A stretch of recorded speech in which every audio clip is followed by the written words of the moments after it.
Alors, la deuxième question qui m'a été posée par le conseil scientifique aujourd'hui, c'est un vieux débat que nous avons depuis maintenant 2005 à peu près, à la sortie des premières études, des premières études positives ayant bouleversé la survie dans le sens positif de la chose, des HER2 positifs, avec l'introduction du trastuzumab dans la stratégie adjuvante. D'abord en métastatique, puis adjuvante. La première question que je me pose ici, puisque on m'a demandé quels sont les risques, la première question c'est: est-ce que le trastuzumab est radiosensibilisant finalement? Est-ce qu'on a des données qui montrent que quand je fais des rayons en même temps que le trastuzumab, j'ai un risque de toxicité additionnelle et j'ai un bénéfice à améliorer le contrôle de la maladie, parce que je peux le poser dans les deux cas. Soit je peux associer le trastuzumab à la radiothérapie parce que je veux augmenter l'effet, comme je le fais avec le cisplatin dans le cancer du col, dans le cancer de l'ORL, ou je me méfie parce que j'ai des organes à risque et je risque d'augmenter la toxicité. Tout d'abord, sur le plan clinique, l'histoire elle commence très tôt, en 99. Pietras, vous pouvez en faire toutes les biblios que vous voulez, c'est le premier travail qui sort. Il fait quoi? Il regarde d'abord, est-ce que la surexpression de HER2 à elle seule est un facteur de radiorésistance? La réponse est oui.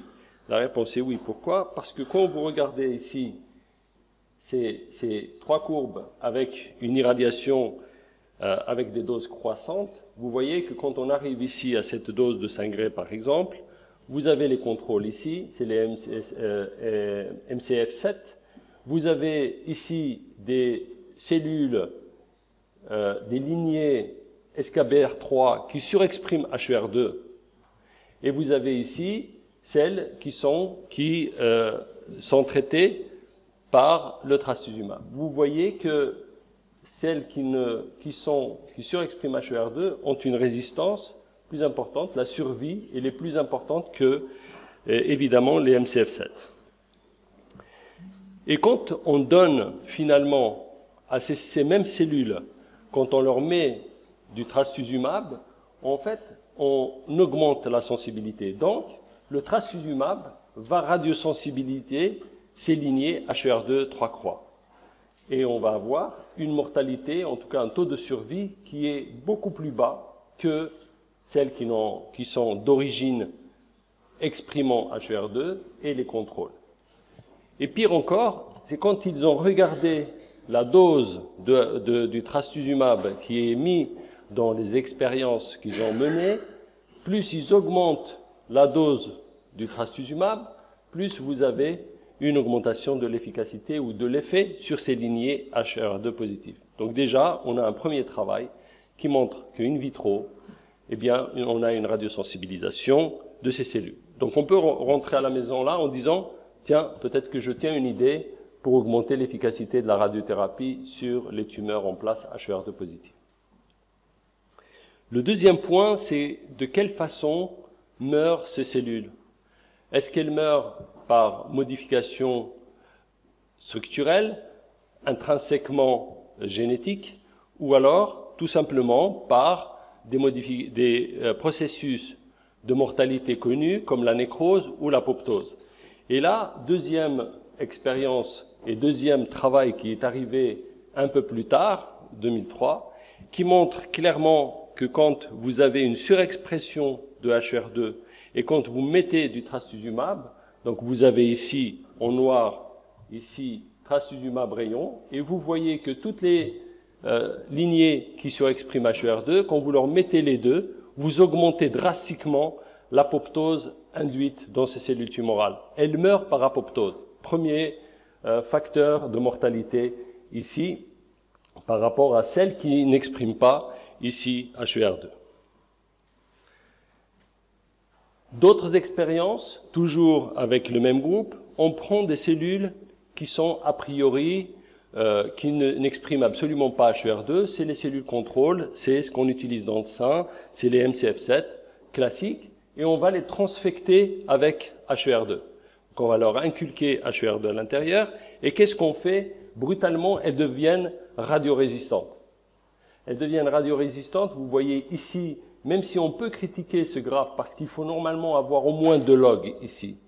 Quand vous regardez les expériences au laboratoire, quand vous avez 2 logs ici, vous pouvez déjà vous dire que peut-être l'effet est un peu mineur. Ici, on n'en a que 2, donc on peut critiquer cette expérience. Cependant, l'effet est démontré et le travail a été accepté avec ces courbes-là, et la surexpression d'HER2 à elle seule peut induire et induit cette radiorésistance. Alors, quand on regarde ici les MCS,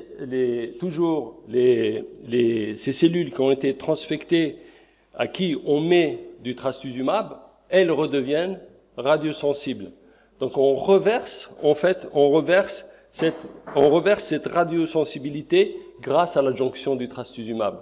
Donc on démontre bien qu'in fine, on peut avoir une situation dans laquelle le fait de mettre HER2, ça devient résistant, et le fait de remettre rayon plus trastuzumab, on induit cette sensibilité. Et la voie qui est impliquée, c'est celle qu'on connaît très bien, PI3-AKT, classique, pour la survie des cellules, qui est impliquée et qui, elle, est impliquée dans la radiorésistance médiée par HER2. Alors on passe à l'animal. Chez l'animal, c'est très simple. La question qui a été posée par Pietras, qui avait fait le premier travail en 99, il avait en même temps qu'il faisait l'in vitro, il faisait l'in vivo. Donc il créait des petites tumeurs chez la souris et il leur donnait rayon seul, trastuzumab seul et la combinaison des deux. Et ce que vous voyez ici, comme vous voyez ici, c'est la croissance de tumorale après cette expérience. Vous voyez que les tumeurs de toutes les souris augmentent de taille, sauf celles qui reçoivent le trastuzumab et les rayons, dont la courbe est parfaitement collée ici à l'axe des abscisses. Ça veut dire tout simplement que la radiosensibilité qu'on a vue in vitro, qu'ils avaient vue in vitro, grâce à l'association trastuzumab-rayon, eh bien, elle est aussi observée dans la tumeur chez l'animal. À partir de là, il y a eu un seul travail à ma connaissance qui a regardé trastuzumab radiothérapie chez les femmes en néoadjuvant. C'est une petite étude grecque qui a disparu, enfin, qui n'a pas fait grand bruit, Koukourakis qui avait publié ça il y a quelques années, mais on n'a jamais été plus loin parce que il y a l'interférence de la chimio, parce que la situation néoadjuvante est sûrement quelque chose qui est réservé à l'oncologie médicale du fait de l'efficacité en situation néoadjuvante du trastuzumab. Et on n'a jamais finalement regardé la tumeur avec sa radiosensibilité en fonction ou pas de l'ascension des deux. En revanche, on a regardé sur le plan clinique, est-ce que cet effet pouvait finalement induire des effets secondaires auxquels on ne s'attend pas et on risque d'avoir des problèmes avec les patients. Nous, on a fait quasiment l'un des tout premiers articles dès la sortie des données en situation adjuvante. On l'avait publié dans Annals of Oncology. On avait regardé 2 schémas parce qu'à l'époque, je vous rappelle qu'il y avait les 2 schémas de trastuzumab. Il y avait des patientes qui recevaient de façon hebdomadaire le trastuzumab au tout début et il y avait des patientes qui recevaient toutes les 3 semaines. Et on a vu que chez les patientes qui recevaient de façon hebdomadaire, très vite, la toxicité qui était induite uniquement par la chimio et le trastuzumab à l'époque, et que les 3 semaines étaient le meilleur traitement. Dans cette étude multicentrique française en laquelle on avait collecté toutes les données de la radiothérapie, il y avait 71% de patientes qui avaient reçu une irradiation de la chaîne mammaire interne en même temps que le trastuzumab. Les résultats étaient intéressants dans le sens où finalement on s'attendait à avoir peut-être un peu plus de toxicité. Finalement, c'est ce qu'on avait classiquement, c'est-à-dire pour les grades 2-3, on avait à 3 mois une dizaine de % de toxicité qui persistaient, mais c'était la majorité étaient des grades 2 quand même, avec une toxicité œsophagienne juste après la fin de la radiothérapie, du fait de la dysphagie liée à l'irradiation de la chaîne mammaire interne, mais une disparition avec le temps. Par contre, les patientes qui avaient ce trastuzumab hebdomadaire avaient des chutes de fraction d'éjection ventriculaire de façon importante, et heureusement qu'on a abandonné cette administration hebdomadaire très tôt dans l'histoire de l'administration du trastuzumab, et qu'on ne s'est plus jamais reposé la question par rapport à son association à la radiothérapie. Il y a eu ensuite, vous vous souvenez, dans les essais américains, il y avait une discussion sur dans l'étude qui avait comparé trastuzumab concomitant versus séquentiel. En fait, c'était pas l'objectif, mais c'était de démontrer l'efficacité. Il y avait ERA et l'essai américain, Roman. Et dans l'essai Roman, il y avait une partie de cet essai qui était dans lequel on avait soit du séquentiel, soit du concomitant avec la chimiothérapie. Et Ellard avait repris tous les malades qui avaient été inclus dans cet essai pour regarder finalement celles qui ont eu ou pas eu radiothérapie, est-ce qu'il y avait une modification ou pas. Et en fait, lorsqu'elle a publié l'article dans le JCO, le suivi était à un peu moins de 4 ans, et il y avait une différence en fait en termes d'alternance concomitant ou pas avec la chimiothérapie. Pour la radiothérapie versus pas de radiothérapie, on avait globalement des résultats ambigus par rapport à l'irradiation. On n'a jamais pu conclure, parce que les données de cette étude, on n'a pas les données réelles de la radiothérapie, de la chaîne mammaire interne. Alors ils avaient dans ce papier également parlé du fait qu'ils cachaient le cœur. On ne comprend pas comment on peut cacher le cœur quand on traite la chaîne mammaire interne.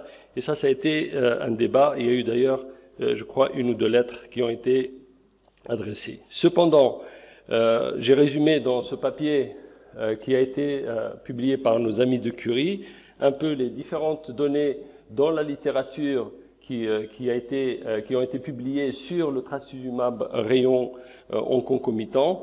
Globalement, on est aux alentours d'une toxicité de grade supérieur ou égal à 2, aux alentours de 10%, et il n'y a pas, a priori, de danger imminent par rapport à notre évaluation que nous faisons pour le cœur, en particulier sur la fraction d'éjection, de modification majeure. Alors j'avais envie de dire que si on veut parler de risque, il faut parler de risque de façon globale chez ces malades. Il y a des patientes qui ont des facteurs de risque plus importants que d'autres, et notamment, quand on regarde ici la liste, il y a l'hypertension, mais il y a également le diabète, il y a l'hypercholestérolémie, il y a le tabac, il y a l'histoire personnelle cardiovasculaire, et tous ces paramètres, on ne tenait pas compte initialement dans nos évaluations du trastuzumab radiothérapie. Or, de toute façon, même pour la radiothérapie elle seule, on doit tenir compte, à mon avis, de ces paramètres pour parler de toxicité tardive, parce qu'il n'y a pas que l'irradiation, en réalité, qui est le facteur toujours tout seul déterminant, mais il est associé aux autres. C'est sûr que par rapport à la radiothérapie, la partie où le volume mammaire, le volume cardiaque inclus pour l'irradiation, on y reviendra tout à l'heure, je pense, largement dans la présentation sur la toxicité cardiaque. Eh bien, on a, c'est sûr, un impact du volume qui est irradié. Et le côté, évidemment.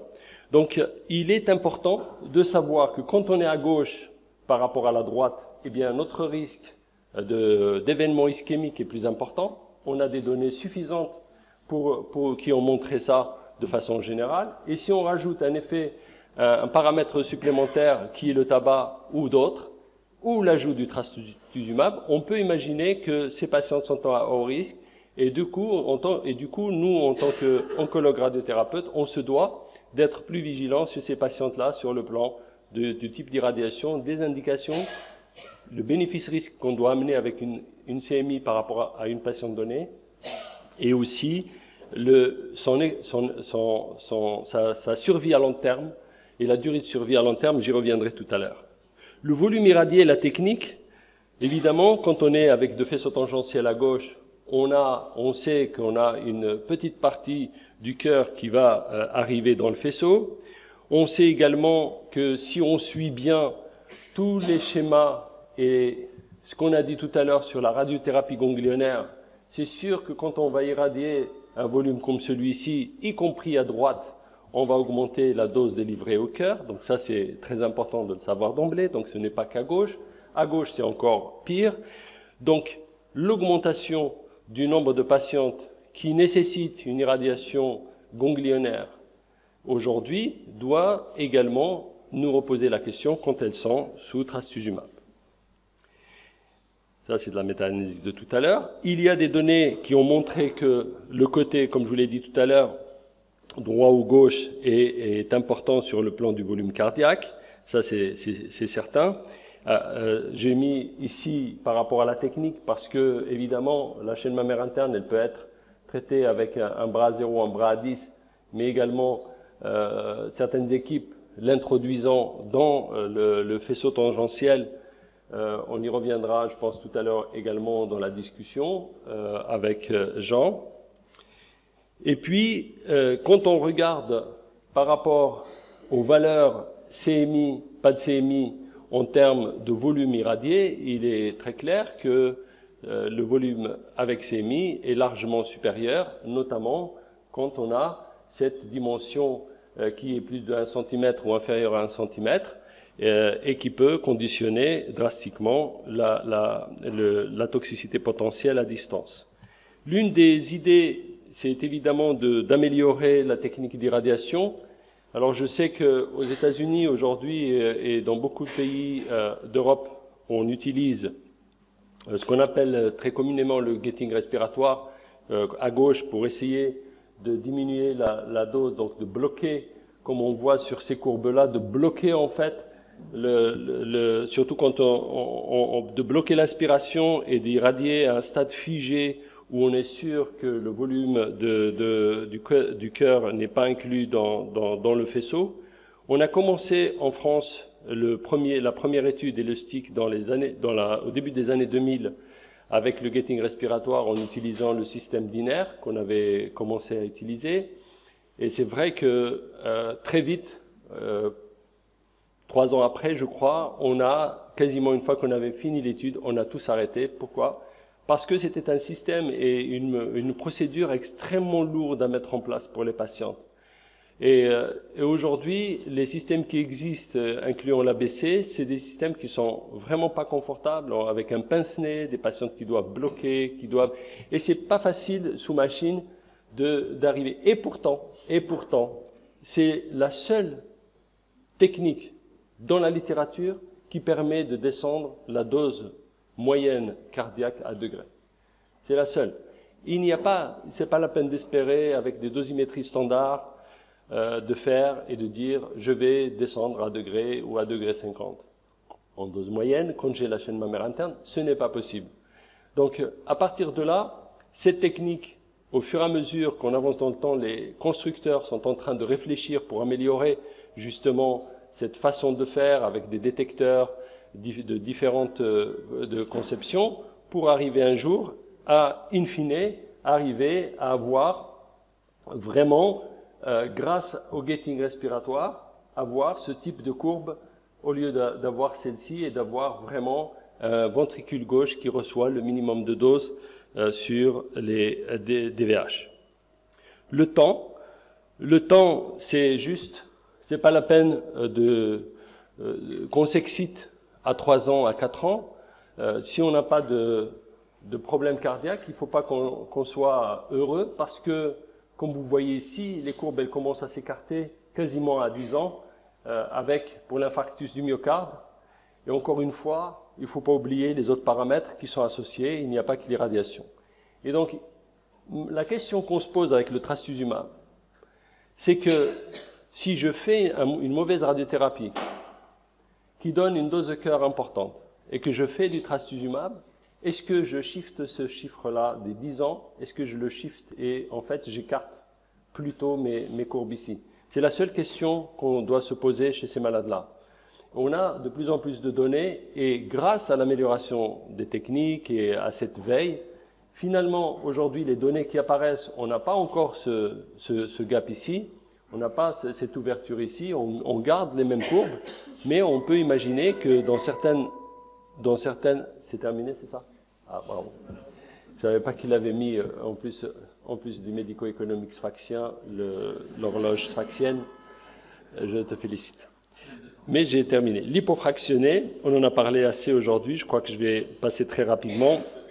Il y a de plus en plus de données sur hypofractionné et trastuzumab. Je vous invite à lire ces articles qui sont tout récents, avec finalement des schémas, encore une fois, qui sont rassurants à 5 ans, c'est ce qu'on vient de dire tout à l'heure, des schémas hypofractionnés associés au trastuzumab, finalement, qui ne montrent pas des effets délétères au niveau de la fraction d'éjection ventriculaire, qui, je vous rappelle, n'est pas le meilleur examen pour évaluer la toxicité cardiaque, en tout cas à long terme.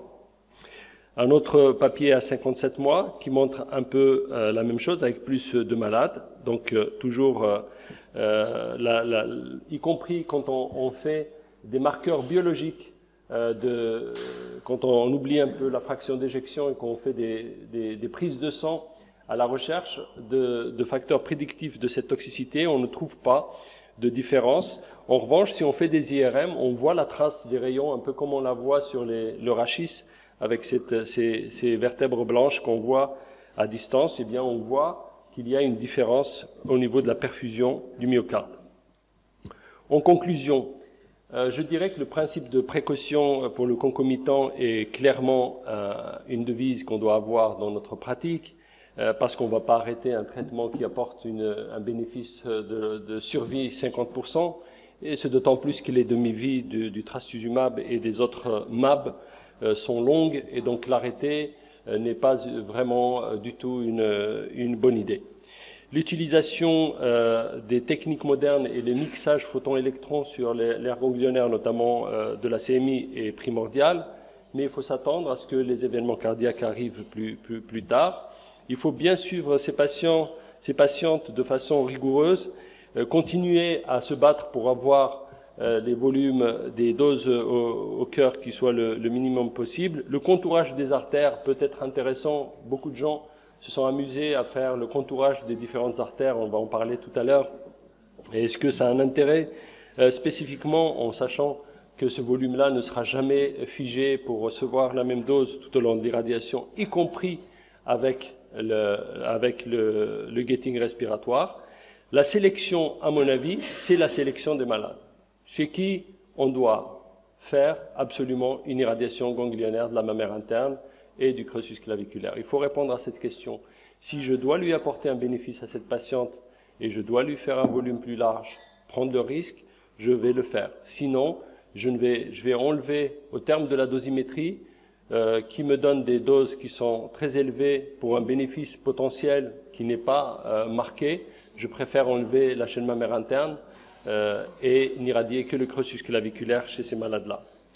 Et ça se pose de plus en plus avec le regain d'intérêt. Et puis, il ne faut pas oublier, quand vous avez une patiente qui fume et qui a des facteurs de risque autres, de lui faire tout le discours de la prévention pour réduire le risque.